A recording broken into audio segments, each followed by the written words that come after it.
உங்கள் favourite TV ஷோக்களை இனி miss பண்ண தேவையில்லை. ZEE5 இல் முற்றிலும் இலவசமாக காணுங்கள், இங்கேயும் எப்பொழுதும். ராதா, ராதா, உன்னை நான் கெஞ்சி கேட்டுக்கிறேன். ப்ளீஸ் தயவு செஞ்சு எதுவும் தப்பா பண்ணிடாத ராதா. வேணும்னா நான் உன் காலை பிடிச்சு கெஞ்சி கேட்கிறேன், அப்படி பண்ணாத. கொஞ்சம் கூட மனசாட்சி இல்லாம துளசியை நான் கொலை பண்ணேன்னு சொல்றியே, அப்படி ஒரு கேவலமான எண்ணம் என் மனசுல என்னைக்குமே வராது ராதா. என்னால எப்படி ராதா அப்படி பண்ண முடியும்? நான் மோகனோட அம்மா ராதா. நான் மோகனை 10 மாசம் சுமந்து பெத்தெடுத்த அம்மாவா இல்லாம இருக்கலாம், ஆனா அவன் தான் என்னோட மூத்த மகன். உன்னை நான் கெஞ்சி கேட்கிறேன் ராதா, பிளீஸ் என்ன மாற்றான் தாயின்னு சொல்லாத. அதை விட ஒரு பெரிய அவமானம் இந்த உலகத்துல எனக்கு வேற எதுவுமே கிடையாது. உன்னை நான் கெஞ்சி கேட்டுக்கிறேன், அபாண்டமான பழி எல்லாம் என் மேல போடாத.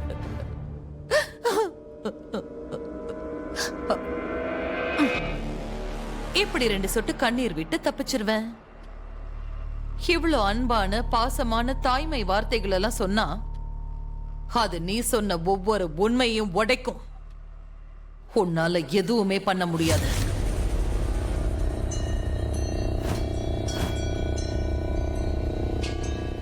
அம்மா, ராவணன் ஒரு மிகப்பெரிய பண்டிதன், ஒரு மிகப்பெரிய சிவபக்தனும் கூடதான். ஆரம்பிச்சிட்டாளா? செத்ததுக்கு அப்புறமா அவன் யமலோகத்துக்கு போனான். அவன் அங்க பார்த்த எல்லாரும் என்ன தெரியுமா யோசிச்சாங்க? ராவணன் அவ்வளவு புண்ணிய காரியம் பண்ணியிருக்கான், அதுவும் அவனோட மரணம் விஷ்ணு அவதாரமான ராமரோட கையால நடந்திருக்கு. அப்ப அவனோட இடம் சொர்க்கத்துல தானே இருக்கணும். சரியா அதே நேரத்துல அந்த மகாதேவர் வந்தாரா. என்ன தெரியுமா சொன்னாரா? ராவணன் என்னோட மிகப்பெரிய பக்தன் தான், ஒத்துக்கிற. ஆனா அப்படி இருந்தோம் அவனோட இடம் இந்த நரகத்துல தான் சொன்னாரா. ஏன் தெரியுமா? ஏன்னா அந்த ராவணன் சீதா பிராட்டிய ஒரு சன்னியாசி வேஷத்துல கடத்தி இருக்காரு. ஒரு சன்னியாசியோட மரியாதையை அவர் கெடுத்திருக்காரு. ஒரு சன்னியாசியோட மரியாதையை அவர் கெடுத்ததுக்காக ராவண சம்பாதிச்ச அத்தனை புண்ணியமும் கெட்டு போயிருச்சுன்னா, இங்க நீங்க இந்த உலகத்திலேயே ரொம்ப புனிதமான உறவு, ஒரு தாயோட உறவு, அதெல்லாம் கெடுத்திருக்கீங்க. உங்களுக்கு நரகத்துல கூட இடம் கிடைக்காதுமா. ஐயோ ராதா, உன் பிரசன்னத்தை கொஞ்சம் நிறுத்துறியா? போதும். இந்த மாதிரி பேச்செல்லாம் கேட்டு கேட்டு எனக்கு காதை புளிச்சிருச்சு. இந்த மாதிரி பேசி பேசியே நீ நல்லா சம்பாதிக்கலாம். ஏன்னா எதுக்கு மேலதான் உனக்கு இங்க எந்த வேலையும் இல்லையே. நான் தான் கொலை பண்ணேன்னு உன்னால நிரூபிக்க முடியாது. சரியா? பாய் பாய். உங்களை கொலைகாரின்னு என்னால நிரூபிக்க முடியாதுன்னு யாருமா சொன்னது? ராதா, ஏன்னா என்ன கொலைகாரின்னு நிரூபிக்கிறதுக்கு தான் உங்ககிட்ட இப்ப எந்த ஆதாரமும் இல்லையே. நான் தான் கொலை பண்ணேன்னு பழிய மேல போட்டுக்கிட்டு தாமினி செத்து போயிட்டா. ஆமா, நான் தான் உன்னை கொலை பண்ண.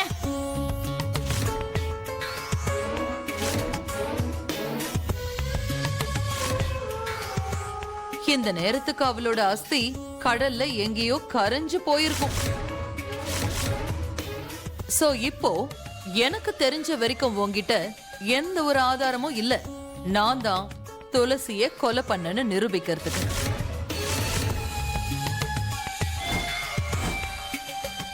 அதனால இங்க பாரு ராதா, தேவையில்லாம இந்த மாதிரி நீ கஷ்டப்படாத, விட்டுடு. உன்னால என்ன அசைச்சு கூட பார்க்க முடியாது. ஏன்னா நான் காதம்பரி.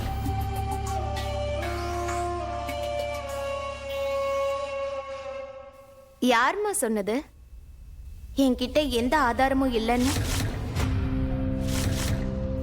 துளசி அக்காவே ஆதாரமா இருக்காங்க.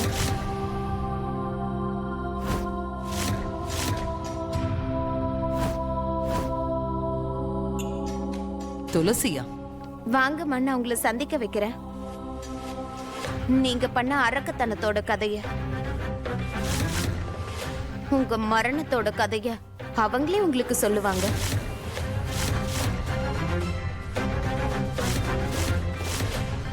வாங்க.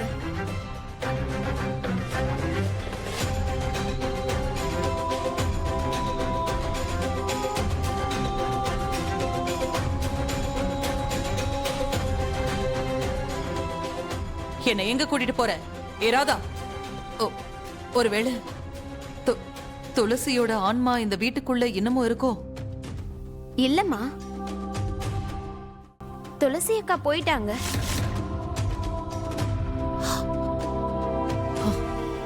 தாமினியோட சேர்த்து துளசி அக்காவோட ஆத்மாவுக்கு முக்தி கிடைச்சிருச்சு.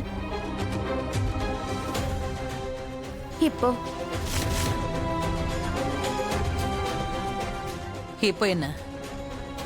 இப்பவும் துளசியோட மரணத்தோட சம்பந்தப்பட்ட ஒரு ஆதாரம் மிச்சம் இருக்கு.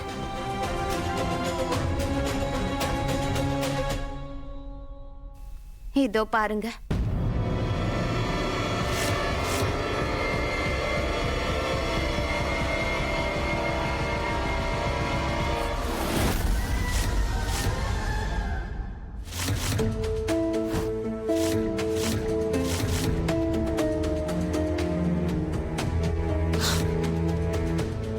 ராதா, இது நெருப்புல எரிஞ்சு சாம்பல் ஆயிடுச்சு. உங்களுக்கு நிஜமாவே தோணுதாமா? என்ன நான் நெருப்புல இருந்து காப்பாத்திக்கிட்டு துளசி அக்காவை அப்படியே எரியட்டும்னு விட்டுருவேனா என்ன?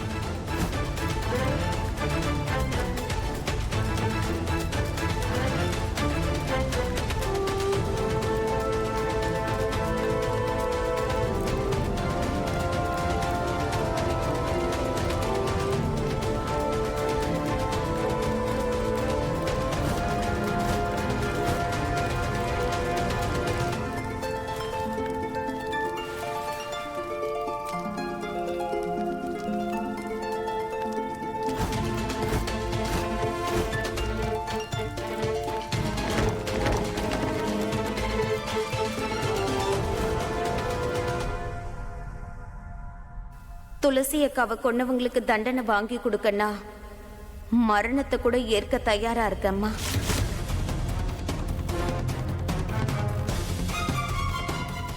அதுலயே இன்னைக்குமா சரியா உங்க கண்ணுக்கு முன்னாடி மோகன் ஐயாவோட முதல் மனைவியோ 2வது மனைவியோ இருக்கும். ஆனா இதுல வருத்தமான விஷயம்னா எங்கள்ல ஒருத்தர் உயிரோட இருந்து இன்னொருத்தர் இறந்துட்டாங்க. இறந்தவங்க பேசினாங்கன்னா அம்மா அவங்களோட வார்த்தையை யாரும் மறுக்க முடியாது.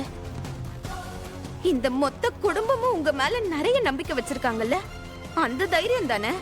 ஆனா அவங்க கிட்ட நான் இத காட்டினேன்னா அப்ப அவங்களால என் பேச்ச மறுக்க முடியாதுல்ல.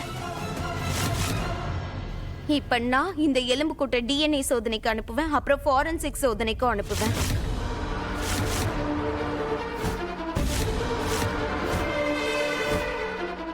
அதுக்கப்புறம் எல்லார் முன்னாடியும் இந்த அப்பாவி முகத்துக்கு பின்னாடி இருக்க கொடூரமான முகத்தை வெளிக்கொண்டு வருவேன். ஜீ5 ஆப்பை டவுன்லோட் செய்து அனைத்து எபிசோடுகளையும் இலவசமாக பாருங்க.